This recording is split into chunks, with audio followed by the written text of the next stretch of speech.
Bonjour à tous et bienvenue sur Web3 Pulse, votre rendez-vous quotidien pour décrypter l'économie numérique, sans formation à vendre ni promesses en carton, car ici on est entre passionnés, et ça fait du bien.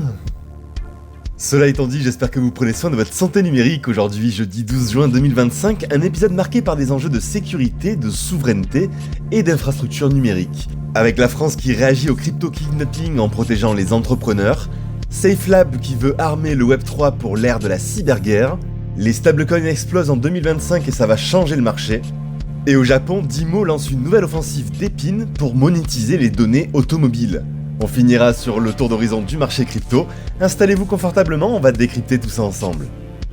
Et on attaque tout de suite avec la France, puisque face à la montée inquiétante des enlèvements ciblant les figures du Web3 en France, le gouvernement va effectuer sa première action. Une nouvelle mesure qui permettra aux dirigeants d'entreprises de masquer leur adresse personnelle dans les registres publics, comme le registre du commerce ou le registre national des entreprises. Avec pour objectif de limiter l'exposition liée à l'open data, souvent utilisée par les criminels pour identifier leurs cibles. Cette décision intervient après des incidents très médiatisés comme l'enlèvement du cofondateur de Ledger et de sa compagne. En fait, les données disponibles sur Infogreffe ou Papers deviennent une vulnérabilité directe pour les profils crypto. Alors le ministre de la Justice Gérald Darmanin a confirmé que les greffiers pourraient traiter les demandes de masquage en quelques jours.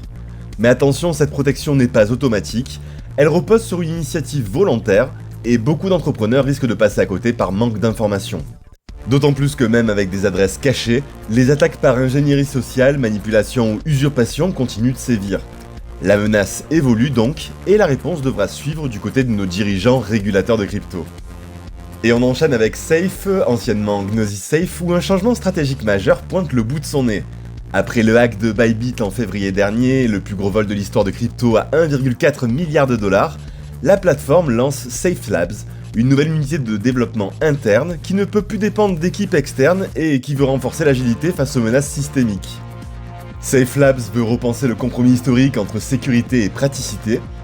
Son CEO Raoul Rumala annonce la couleur, on ne veut plus choisir entre les deux, on veut tout.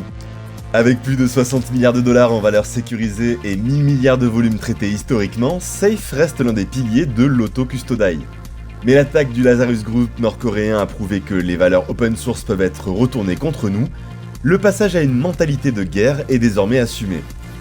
Et un nouveau produit Safe Pro, plus adapté aux institutions, est en cours de conception. Et on poursuit avec une info qui nous vient de Coinbase. Selon eux, 2025 serait l'année des stablecoins.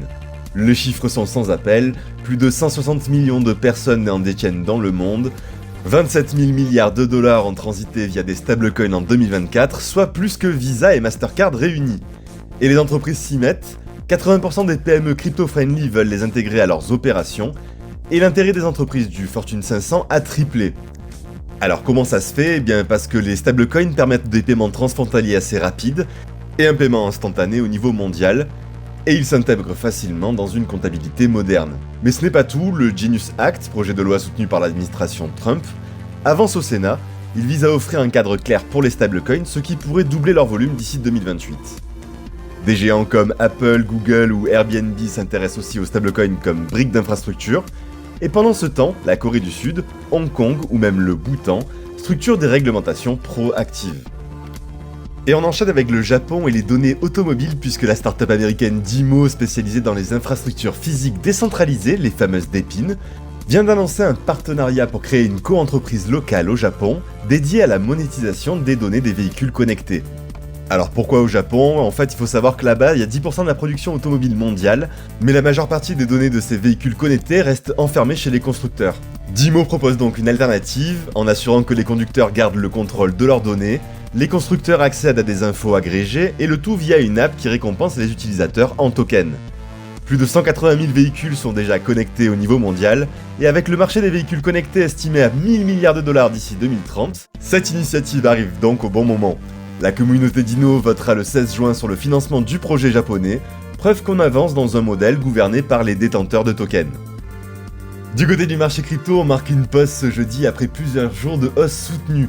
La capitalisation globale reste solide à 3390 milliards de dollars, en très légère baisse de 1,61% sur 24 heures. Tandis que les volumes de trading, eux, grimpent à 135 milliards en hausse de 4,88%, signe que les reprises de profit s'intensifient. L'indice Fear and Greed recule très légèrement à 61 sur 100, toujours en territoire grid, mais montrant une forme d'hésitation. Le marché reste donc optimiste mais moins euphorique. Bitcoin recule très légèrement à 107 820 $, soit une baisse de 1,63% sur 24 heures, sans pour autant invalider la tendance haussière de ces derniers jours. La dominance de BTC reste stable à 63%, tandis qu'Ethereum se maintient à 2767 $, en baisse de 0,85%, avec une part de marché de 9,8%.